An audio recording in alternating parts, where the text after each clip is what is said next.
nous sommes très nombreux en tant que jardiniers à avoir affaire à une terre qui est très loin d'être idéale, une terre qui manque de sable grossier, qui est très lourde, très argileuse, qui se compacte, qui devient presque comme du béton sitôt qu'elle sèche un peu, notamment en plein été. Et ce que je vous propose dans cette vidéo, c'est déjà dans un premier temps justement de bien analyser notre terre au potager, de savoir à quoi on a affaire, et puis par la suite de voir toutes les solutions pour bien l'améliorer. On va parler d'éventuels ajouts de sable, on va parler d'engrais verts, on va parler de matière organique compostée, on va parler de paillage, on va parler de calcaire aussi, vous allez voir qu'il y a son mot à dire.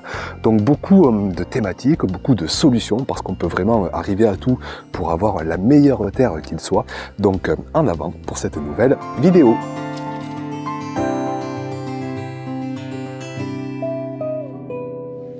Alors ce que je vous propose dans un premier temps, c'est de faire ensemble des petits tests qui vont nous permettre de comprendre comment est constituée notre terre de potager, de voir les proportions d'argile, de limon, de sable, de calcaire, de matière organique, pour ensuite pouvoir au mieux l'améliorer.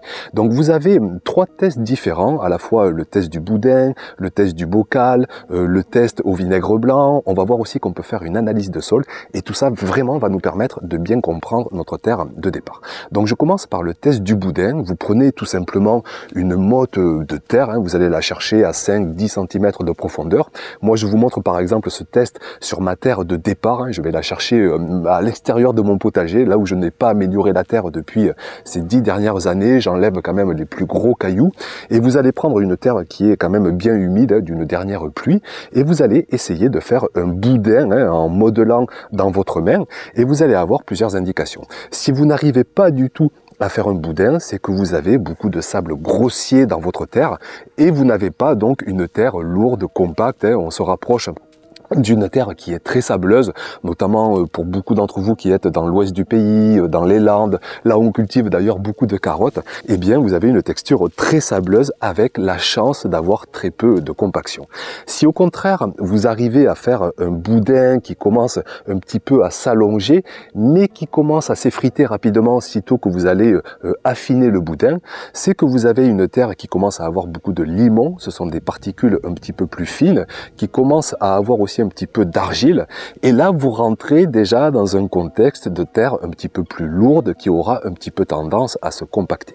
Et si vous pouvez modeler, affiner encore plus le boudin, faire presque un cercle très long, très fin, et bien dans ce cas-là vous rentrez dans une terre qui est très, ce qu'on appelle limoneux argileuse, qui manque de sable grossier, et là vous êtes vraiment dans un contexte de terre très lourde, très compacte, très argileuse. Donc moi ici, c'est confirmé aussi par d'autres tests que je vous montrerai par la suite, je suis dans une terre qui est à la fois sableuse, limoneuse, argileuse, mais le sable que j'ai dans ma terre est un sable qu'on appelle fin. Ce n'est pas un sable grossier, la granulométrie est en dessous de 0,2 mm, donc j'ai des sables fins, les limons eux aussi sont très fins, et j'ai aussi de l'argile, donc je peux quand même faire un boudin, mais si je veux l'affiner de trop, il va commencer à s'effriter. Je ne suis pas non plus dans le pire des cas, mais je peux vous dire que j'ai quand même une terre très capricieuse qui a facilement tendance à se compacter, qui est quand même très lourde. Autre test qu'on peut faire pour analyser ce contexte de départ, c'est ce qu'on appelle le test du bocal. Je vous l'avais montré d'ailleurs il y a quelques mois. Donc ce que vous faites là, vous prenez une pelletée de votre terre, vous la tamisez un petit peu pour enlever quand même les plus gros cailloux, les graviers, et ne garder vraiment que le sable, le limon, l'argile. Vous remplissez un bocal à moitié de votre terre, l'autre moitié avec de l'eau. Vous remuez de façon énergétique et vous allez laisser reposer le bocal pendant plusieurs jours idéalement. Et vous allez avoir les différentes particules de votre terre qui vont se séparer, les plus lourdes en bas, et puis ensuite le limon, l'argile qui va se mettre au-dessus, et puis des résidus de matière organique non décomposés qui vont flotter en surface. Donc je vous montre l'exemple avec mon test du bocal, vous devinez sur la partie la plus basse donc mon pourcentage de sable. Donc on voit que oui, j'ai du sable, mais je vous le répète, c'est du sable fin. Si c'était du sable grossier, on verrait presque du vide entre les particules. Donc du sable sable fin, au-dessus une énorme couche de limon, à la fois du limon un peu grossier mais du limon fin, et puis juste en surface une petite pellicule d'argile. Mais le test du bocal n'est pas toujours exact avec cette couche d'argile parce qu'on en a parfois qui descend dans le limon, tout ne s'est pas floculé en surface, et vous verrez tout à l'heure que c'est confirmé par mon analyse de sol qui montre 15% d'argile, alors que là sur le test du bocal on devine tout juste 5% d'argile.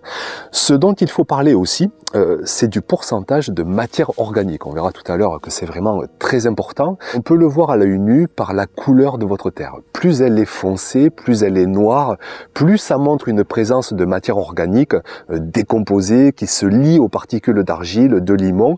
Et vous voyez que par exemple dans le test du boudin, avec ma terre de départ, la terre est très claire, marron, presque vraiment marron clair. Alors que si je prends une terre que j'ai améliorée depuis 10 ans avec beaucoup d'apports de matière organique, là on a une couleur plus sombre, plus noire, et on a un boudin qui se délite plus facilement, plus rapidement, parce que j'ai beaucoup allégé ma terre de départ. Pareil avec le test du bocal, regardez ma terre de départ et regardez le test avec une terre améliorée de 10 ans, la couleur est incomparable, on a beaucoup plus de noir, on a beaucoup plus de matière organique décomposée qui se fige à la fois sur les particules d'argile et de limon. Donc voilà pour ces deux premiers tests que vous pouvez compléter par une analyse carrément en laboratoire. C'est ce que j'ai fait aussi ces dernières années. Donc je vous affiche les résultats et vous voyez donc que ma terre qui est très lourde, très compacte, je peux vous le garantir de toutes ces années d'expérience, c'est vraiment un calvaire parfois en été. Donc j'ai à la fois beaucoup de sable fin, je vous le répète, beaucoup de limon, 15% d'argile, et vient une proportion que l'on n'a pas pu mettre en avant avec les deux précédents tests, c'est la proportion de calcaire. Et ça, croyez bien que c'est très important parce que la présence de calcaire va générer comme une colle, comme une compaction, va agglomérer plus encore les particules, notamment d'argile.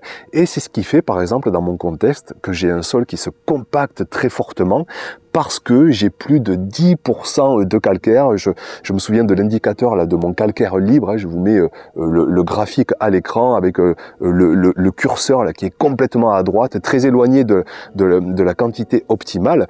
Et cette présence de calcaire, vous pouvez faire aussi un test chez vous pour la mettre en avant avec du vinaigre blanc tout simplement. Vous prenez une cuillère à soupe de terre pour 2 cuillères de vinaigre blanc et si ça réagit, c'est que vous avez une forte présence de calcaire et ça on verra aussi que ça joue, mais on verra aussi qu'il y a des solutions pour améliorer tout ça. Donc voilà pour ces tests de départ qui permettent de mettre en avant qu'un contexte de terre lourde, c'est un contexte avec beaucoup d'argile, avec beaucoup de limon, avec parfois du calcaire, avec un manque de sable grossier, avec un manque aussi de matière organique, et ça va nous permettre maintenant de comprendre toutes les différentes solutions qu'on va pouvoir mettre en place pour améliorer cette terre de départ.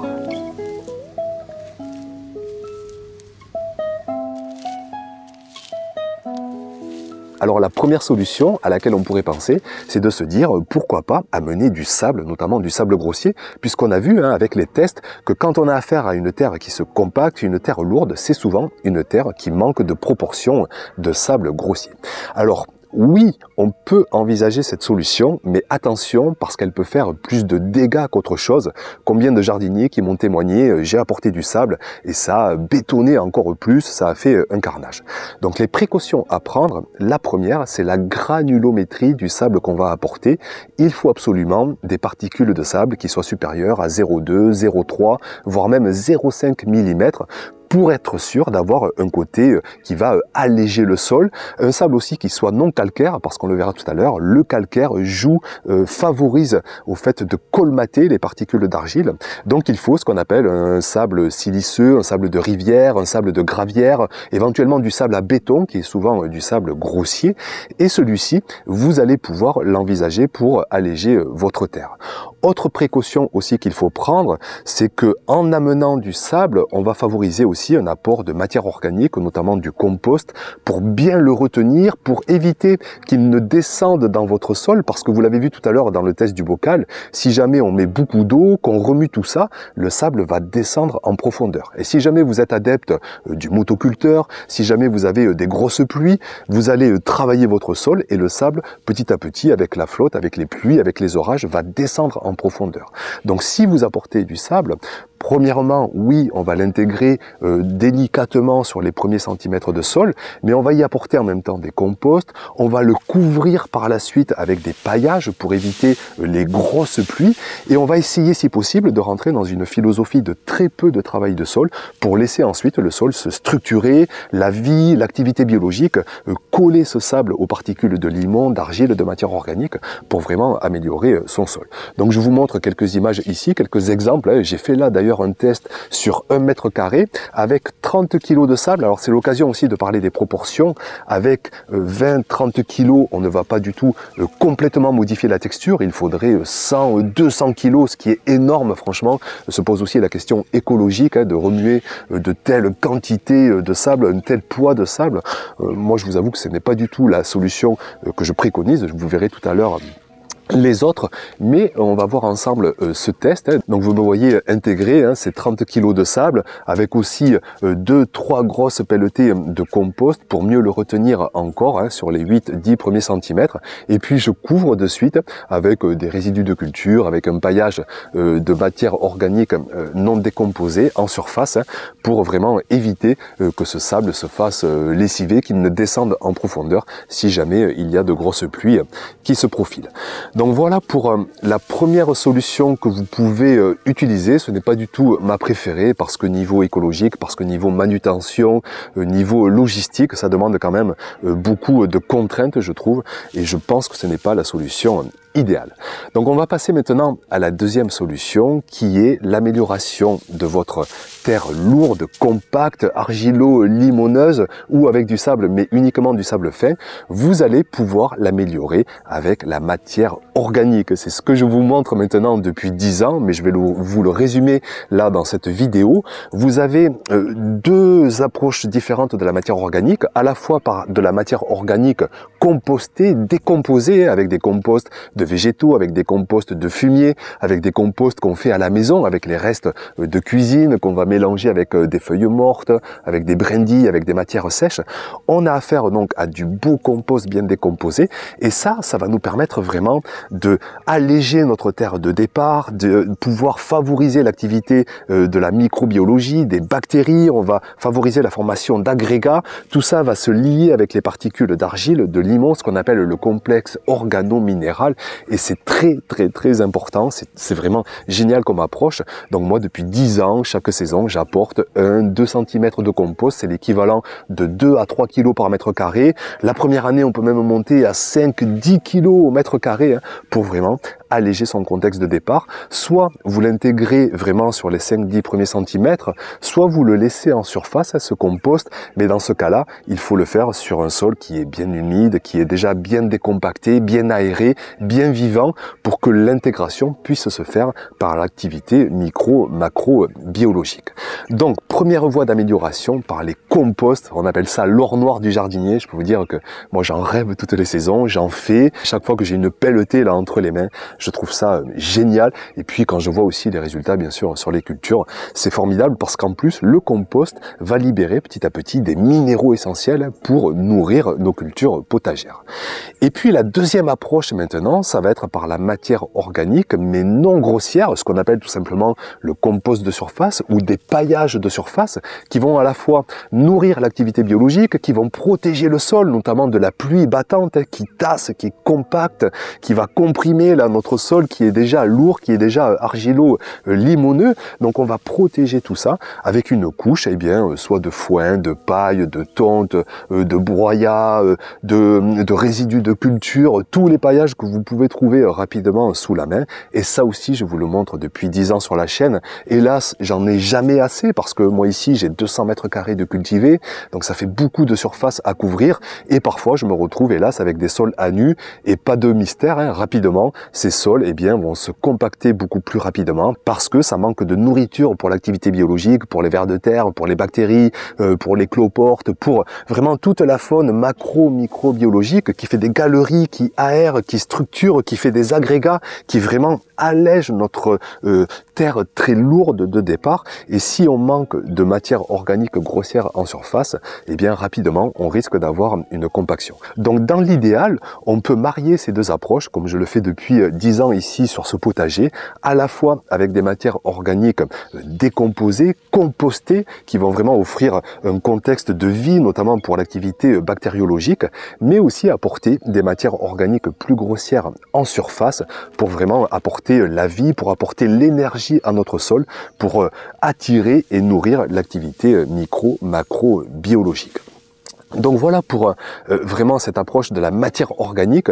N'hésitez pas tous les ans à apporter une ration en kilos, en pelleté au mètre carré de 3 kilos à la fois de compost, de paillage, ce qu'on appelle la ration aussi de carbone parce que l'activité biologique se nourrit de carbone. Donc apporter du carbone tous les ans pour tendre vers une structure plus meuble, plus allégée, plus vivante, j'ai envie de dire, de votre terre de départ.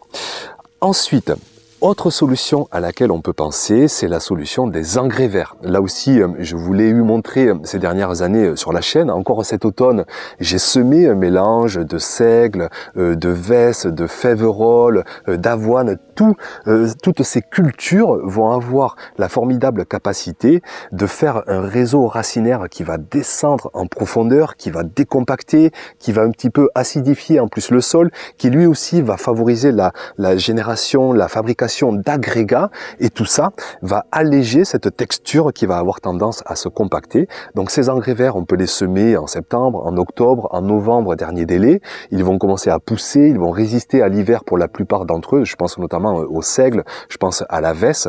Et puis ensuite, au printemps prochain, on pourra soit le cisailler, le mettre à plat, comme ça fera un paillage de surface. On pourra l'aplatir, le faucher, et ça va permettre aussi de nourrir cette activité biologique pour laquelle vraiment, dans notre approche, c'est une véritable alliée pour décompacter, pour alléger notre terre de départ. Donc ces engrais verts, là aussi, c'est une solution géniale. Là aussi, on verra au printemps prochain encore les derniers essais que j'ai faits. Pour l'instant, tout a bien germé, tout fait déjà 20-30 cm de hauteur. Et je sens, vous le verrez vraiment au printemps prochain, je sens que ça va encore continuellement améliorer cette terre très argilo-lumineuse que j'avais au départ il y a plus de 10 ans maintenant.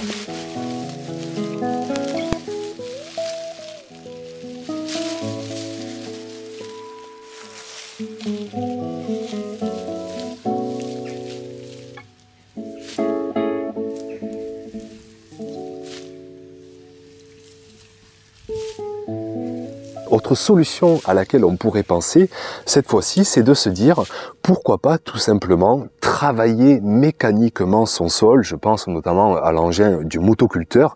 On a affaire à une terre qui est dure, qui est compacte, qui est extrêmement liée.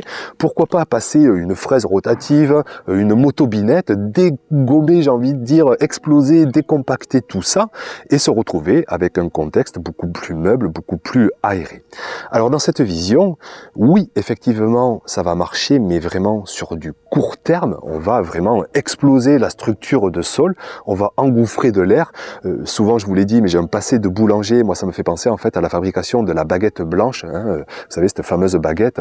Oui, elle est très bonne, mais en moins de quelques heures, elle va sécher, elle va durcir, et dès le lendemain, elle est bonne pour aller à la poubelle. C'est exactement pareil pour le sol potager. Cette baguette blanche, en fait, on la pétrit à toute vitesse, on lui fait engorger un maximum d'air, mais au final, elle se sèche très vite, et c'est pareil pour le sol de notre potager. Avec le motoculteur, on va engouffrer beaucoup d'air, on va foisonner, mais on va casser toute la structure du vivant, on va casser les champignons, les mycorhizes, les galeries de vers de terre, on va casser la macrobiologie, la microbiologie, certes, on va la favoriser avec des bactéries qui vont se régaler dans un maximum d'air, mais ce n'est nullement une solution pérenne. On va être dépendant de ce motoculteur qu'on va devoir repasser tous les 6 mois, tous les ans, parce que le sol va rapidement se recompacter, et puis on n'est pas du tout dans une approche de sol vivant, alors que moi ici, je recherche avant tout une approche par la vie, jardiner avec le sol plutôt que contre le sol, parce que quand on a un sol qui est délité, qui est explosé, qui est poudreux, sitôt la moindre pluie, on a une tendance à renvoyer les sols à la mer, sitôt que vous avez une petite pente, sitôt que vous avez des aléas météo, c'est ça qui fait les rivières marrons et qui fait que les sols partent parfois à la mer. Donc le travail de sol ici, par exemple, chez moi, il reste très nuancé parce que parfois l'activité biologique ne suffit pas. Donc je passe un petit coup de grelinette, de croc, de râteau. Ça me permet de garder intact mes agrégats de terre, ce complexe vraiment organo-minéral. Mais je ne passe pas le motoculteur parce que je sais que c'est un travail trop conséquent qui va être efficace à court terme, oui, mais sur une vision pérenne, sur une vision long terme, ça ne va pas être quelque chose de suffisamment concluant, du moins dans mon approche de sol vivant.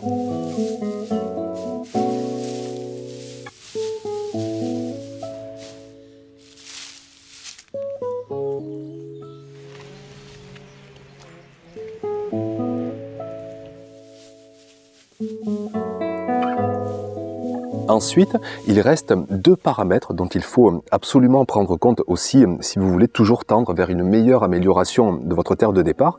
Donc, paramètre suivant, ça va être le calcaire. Je vous en ai parlé en début de vidéo. Moi, je peux vous dire qu'ici, je suis le premier concerné puisque l'analyse de sol met en avant 10, 12, 13% de calcaire. On le voit aussi à la couleur de ma terre de départ qui est plutôt marron, parfois un peu blanchâtre.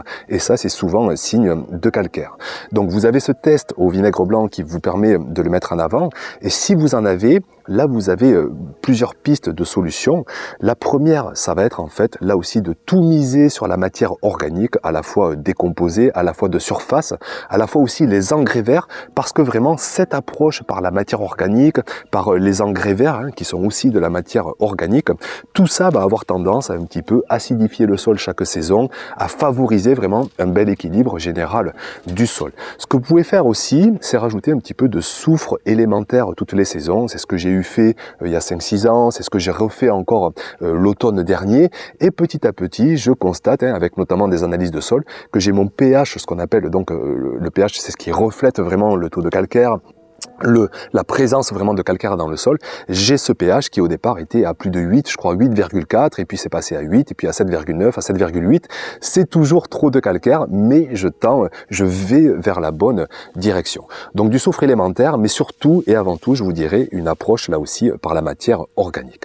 Et puis enfin, je vais finir avec un paramètre primordial qui est tout simplement la bonne maîtrise de l'humidité, parce que si vous asséchez une terre de départ qui est argilo-limoneuse, ça va se contracter, ça va se durcir énormément et bonjour la galère pour aller réhumidifier ça par la suite en plein été parce que ça devient vraiment du béton. L'eau va rester en surface, va s'évaporer, va ruisseler et c'est une véritable galère pour rendre à nouveau notre sol fertile. Donc il faut au mieux constamment la bonne proportion d'eau dans un sol vivant, c'est 25%. Il faut au mieux la préserver. Là aussi l'approche par la matière organique va aider parce qu'elle va faire comme tampon, elle va augmenter ce qu'on appelle la réserve utile d'eau par mètre carré, tout ce qui est compost, tout ce qui est paillage, tout ça va favoriser le stockage de l'eau, va capter la moindre pluie, va améliorer cette éponge qu'on a dans chaque mètre carré, et ça c'est vraiment génial de raisonner par la matière organique, mais pas que ça, vous pouvez aussi jouer par de légers ombrages si vous êtes comme moi dans une région très chaude pour diminuer la transpiration, pour baisser la température, mais vraiment s'il fait très chaud, parce que l'ombrage ça enlève aussi quand même de la lumière, donc attention à ne pas priver de trop vos cultures de lumière.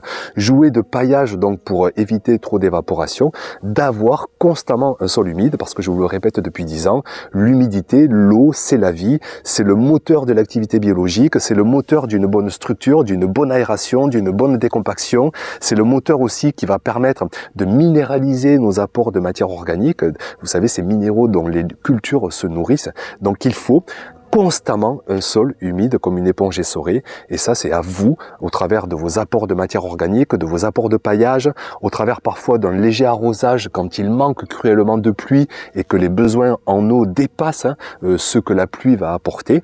Donc il faut vraiment être aux petits soins, à l'attention pour nos cultures potagères, pour notre sol potager, pour qu'il soit constamment comme une éponge humide, alors pas forcément sur les premiers centimètres, mais sitôt qu'on gratouille de 2-3 cm, là où est toute l'activité biologique, biologique, là où sont les racines, il faut que rapidement on décèle une légère humidité. Donc voilà pour à la fois cette analyse de terre de départ, les différentes solutions que vous pouvez apporter. Moi ici je vous montre depuis 10 ans cette approche par la matière organique, à la fois décomposée, à la fois de surface, et vous voyez au travers bien sûr des vidéos que le potager, que cette terre de départ s'améliore énormément, que les cultures donnent beaucoup. J'ai quand même encore des soucis, notamment en été, parce que j'ai beaucoup de calcaire, parce que du coup j'ai des minéraux qui sont bloqués tellement l'activité biologique peine par moment. Mais chaque saison, je sens que je vais quand même vers du mieux, mais la route n'est pas encore finie et je vous montrerai tout ça encore dans les saisons à venir. Merci pour votre attention, d'être passé par ici. N'hésitez pas bien sûr dans les commentaires à dire comment chez vous votre terre est au départ, comment vous l'avez améliorée. Ce sera toujours passionnant de vous lire dans les commentaires. Merci et puis à très vite pour de prochaines vidéos. Ciao!